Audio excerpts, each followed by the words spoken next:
Welcome to Think Big with Dan and Qasim. Join hosts Dan Melnick and Qasim Masood as they explore big ideas, limitless possibilities, and engage with visionaries, entrepreneurs, and thought leaders who dare to dream big, get inspired, motivated, and find practical tips for personal growth.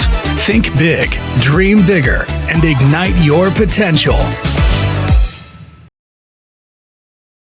All right, welcome back, everybody. Our guest today is Alon Partuk. Alon, please, first of all, thanks for coming on. I really appreciate you being here. And tell us where you're calling in from and what you do for a living with OCTUP. Hey, Matt. So, thank you for having me. I'm calling from Tel Aviv, Israel. I'm kind of a serial entrepreneur in the last 10 years. So now I'm the CEO, founder of OCTUP, but also the founder of an e-commerce brand that I founded approximately 8 years ago. So all of my journey and kind of the idea and how OCTUP been born is from my experience in the D2C industry. So a few kind of words about Apricot. So Apricot is a direct-to-consumer outdoor brand that we started on crowdfunding in 2017. It was a very successful campaign. We did one of the biggest campaign ever been done in design category in Kickstarter and Indiegogo, raised $2.5 million.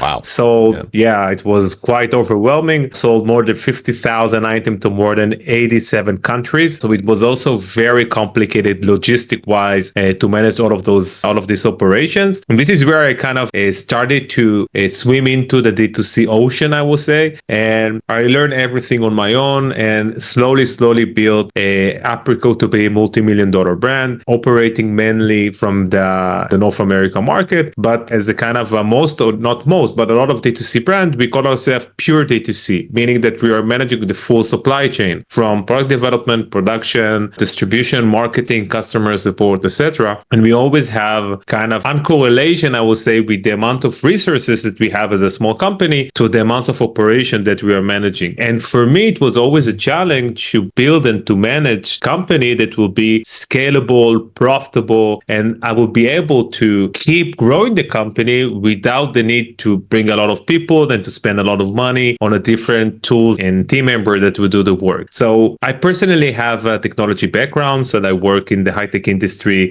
kind of parallel to the time that I founded Apricot. And I always thought as like every entrepreneur, it must be a better way, right, to manage e-commerce operations. In my state of mind, it's always super important to make all of the business silos optimized and not just look on each one of them individually. So, if you're taking me 5-6 years back, we always going to look on the marketing side. It was all about marketing. I think there is a big shift going on in the D2C industry, generally speaking. But for me, from day one, it was all about making all of those silos talk to each other. So this is how kind of I started OCTUP when I built my own tools and methodologies that was so powerful and so impactful on my own business that I realized there is a huge opportunity to change the way e-commerce businesses managing their operations. And this is exactly what we're doing in OCTUP. So OCTUP is the first operational platform for D2C brands. And basically what we're doing, we're helping brands to optimize their operations in a few different ways. First, we're collecting a lot of data from a lot of different data sources, including unique data points that we are the only one that can collect this data and present it. And we're getting data from your commerce platform, from your marketing platform, omni-channel, if you're selling in other marketplaces, etc., Amazon, whatever, connected to the operational side so we can collect operational costs. So we build a very unique technology that can read operational invoices using OCR and machine learning,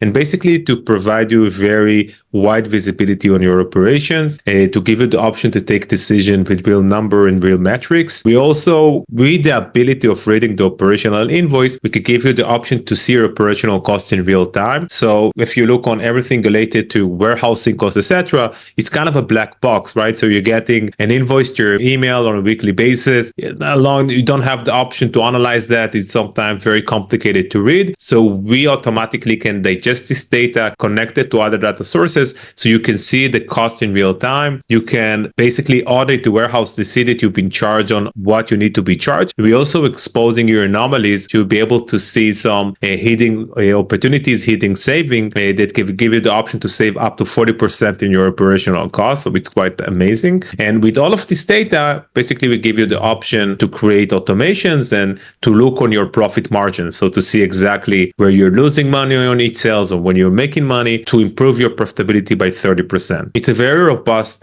platform, but very self-explanatory and simple to use that help a lot of brands to be much more efficient, to improve their operational costs, and to be much more profitable. So we are quite new in the market. So as today we are on 16th of May 2024, we are kind of approximately 6 months out there, and we are growing a lot. And I think the most rewarding side of being an entrepreneur is to see that value that we are bringing to our clients and the impact that we create in their business. And so this is kind of the best thing from my side. Of course, that to do business and to grow the company is great as well. Yeah, no, it's amazing. I appreciate you sharing a little bit about your backstory and what you're doing now. And what do you kind of find is your like typical market that you're working in with other e-commerce brands that you have as clients? Are they located in Israel? Are they in the UK, the US, or are you kind of like really taking a global approach here? So funny enough, although I located in Israel, I never worked in the Israeli market. So both Apricot, my brand, and was operating from day one in the US market as the same as OCTUP. So I think that the most majority of our clients from the North America market, in the United States specifically, we do have a few clients from Europe, UK, and other countries, but I will say 99% of our clients from the state. It's not because we're limited, it's because we're focusing in the go-to-market on the US market in terms of reach.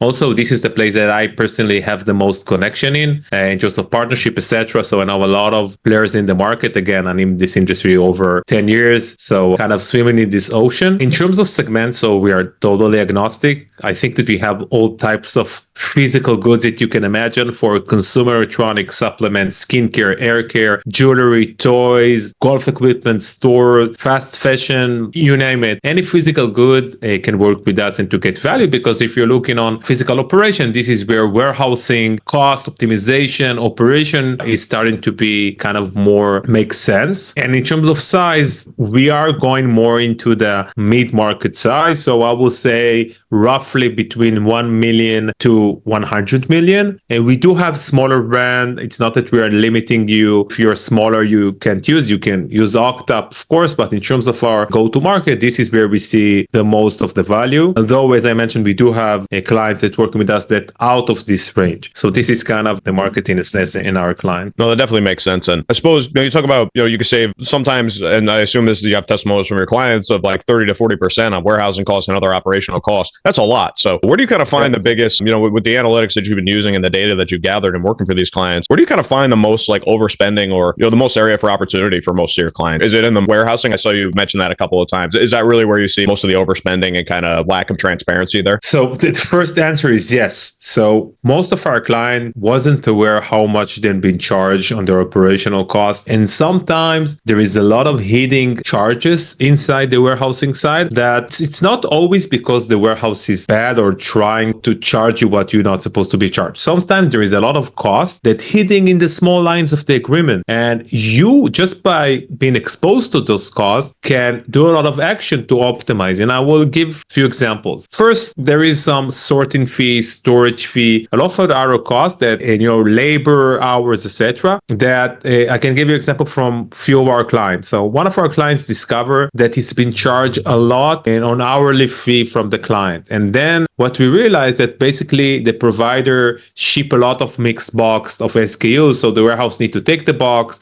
and basically to sort the SKU to different kind of boxes, and then they charge him a lot of money. So just by asking the provider, hey, ship me the SKUs in individual box, you can save a lot of money. And on the storage side as well, there is a lot of option today to optimize storage location in the warehouse and to save a lot of money. But also in terms of hidden costs that you're not supposed to be charging in the agreement. One of our clients saved, and listen to that, $50,000 a month on charges that he didn't was aware that he'd been charged, and he'd been exposed to those charges only from OCTUP. And why is that? Because those charges was not connected to a specific order and was hitting in the lines of $1 to $1.50 multiple line. This is relatively big line. It wasn't have the time, the capacity, or kind of the motivation to analyze those invoices. And with OCTUP, we immediately identified those charges and exposed it. And again, I don't know if I mentioned that before, but one of our core value in OCTUP is that we have our insight engine. Our insight engine is a very unique, complicated, and advanced AI generated insight that basically look on all of your data and can give you the option to see the real story behind the numbers. If you have anomalies, if you have friction, if you have trends, we want to give you the option to see it in real time. We can also create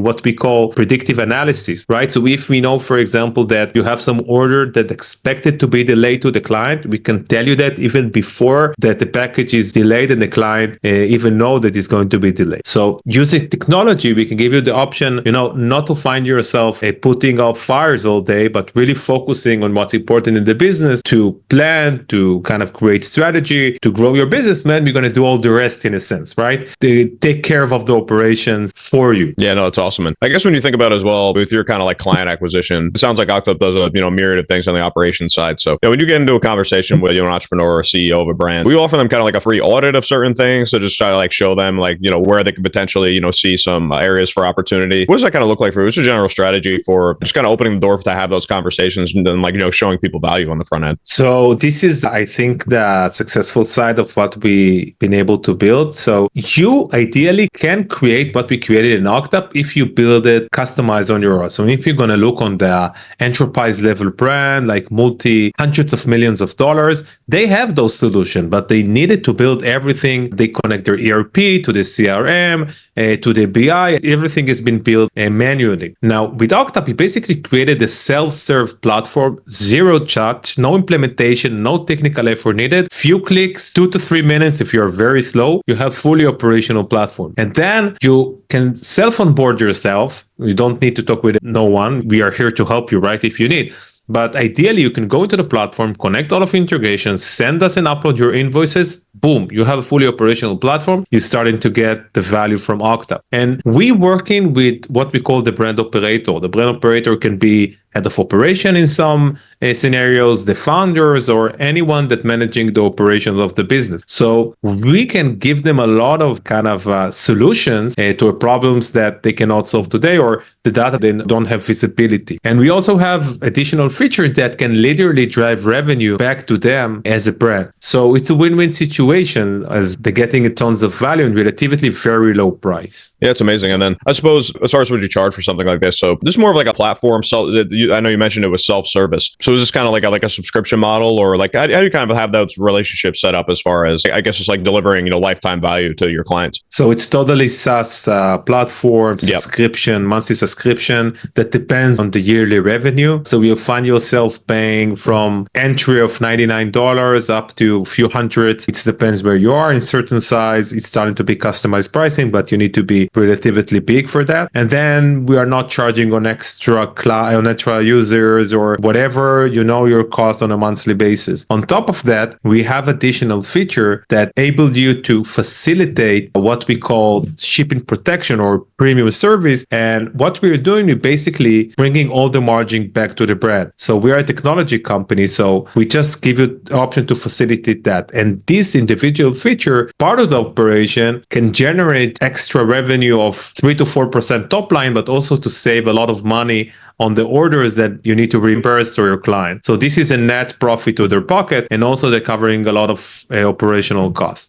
So it's a real value in the end of the month. Oh, it's amazing. And I have a SaaS background myself. I did SaaS sales for a long time before I started doing this podcast, and this is the other side of things that I'm working in now, most recently with Dan. But I guess I'm just curious, something obviously we had to grapple with a lot was working with law firms, specifically the company I was working for. They're obviously very high and uptight with regulatory and people's data because they have not only the responsibility of taking on clients and, just as a business, but also as a privileged communication as people's attorney as well. How do you kind of grapple with these conversations where you're doing so much analytics, taking in so much data, and, in an ideal world, you'd obviously be able to use, the analytics from each individual company to keep making the platform better, keep making the products better. How do you grapple with those conversations of people asking, they don't want their data to be used to retrain these programs that you're using? What kind of things do you have in place to approach those conversations when they come up? Yeah. So great question. So first, we are in terms of compliance with all the regulation end to end, because we are a certified partner of Shopify and Amazon and all of other tools, we are obligated to meet the most, strict compliance rules. So if it's GDPR, if it's other kind of compliance levels, and we will never share and we will never use client data for any use. We are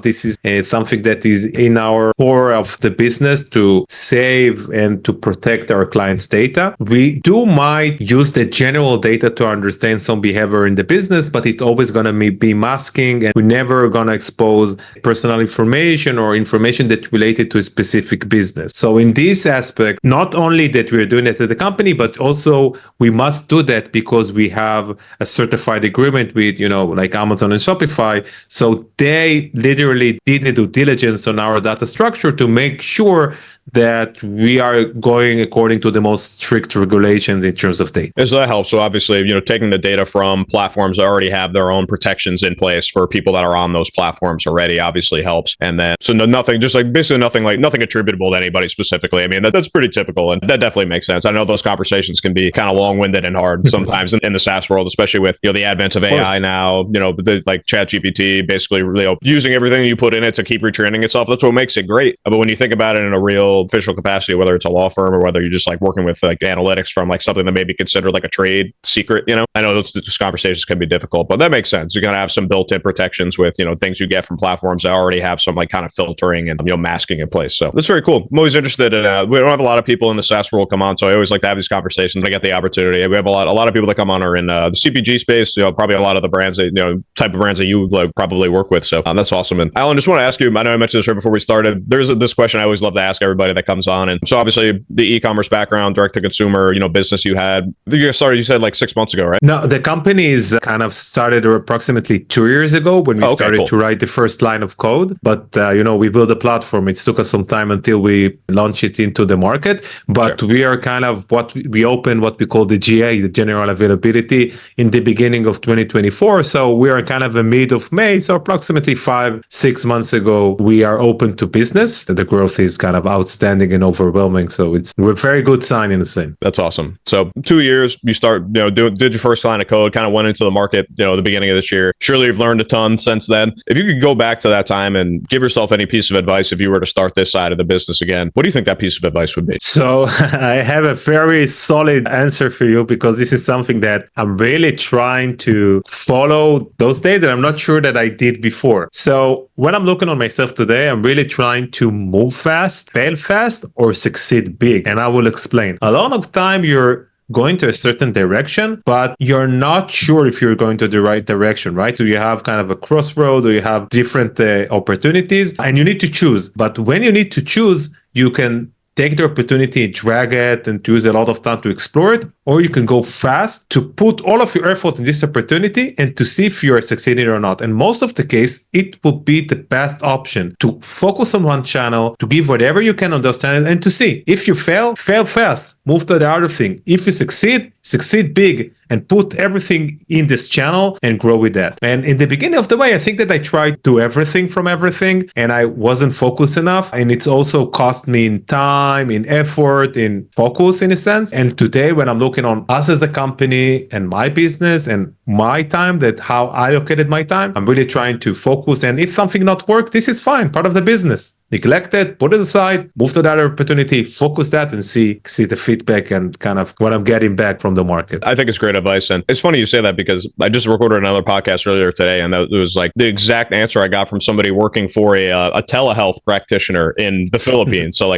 I always admire these different, just very common answers that I get to these questions across industries, across, different markets and regions of the world. world. And I think it is really important. And what she basically had mentioned was if she could go back, like just to not try to perfect things ahead of time, but just go ahead and do it. It's like that old, marketing adage of like, if you're not embarrassed by the first product you bring to the market, you probably did it too late. You know what I mean? So no, I think it's really good advice for anybody listening, no matter if you're in SaaS or you're an entrepreneur or even an employee. I mean, I think, in any work that you're doing, I think it's important to just hit the ground running and just go for it. And when you make a mistake, learn from it, move on, but just keep moving forward instead of, trying to perfect everything ahead of time and then trying to release or, capitalize on everything at once. It just doesn't really work that way. So I appreciate that perspective. I think it's really important. And Alon, I just want to give you an opportunity too, for anybody listening. As I mentioned, we have a lot of, CPG folks that come on the podcast, a lot of, American CPG brands, direct to consumer brands. And if anybody might be interested in getting in touch with you and learning more about this, what's the best way to stay in touch with you guys? Yeah. So of course you can reach out to octup.com, octup.com to get all the information. You can reach out to my social media. If it's my LinkedIn profile, Alon Partuk, or any kind of opportunity to reach out, you can try it yourself to onboard the platform. You can reach out and we can help you get more information. And of course, I'm always happy to meet new people and to jump into a call. So you can reach me out on my LinkedIn profile and we can take it from there. Awesome. Well, Alon, I just want to say thank you again for coming on. I really love what you're doing and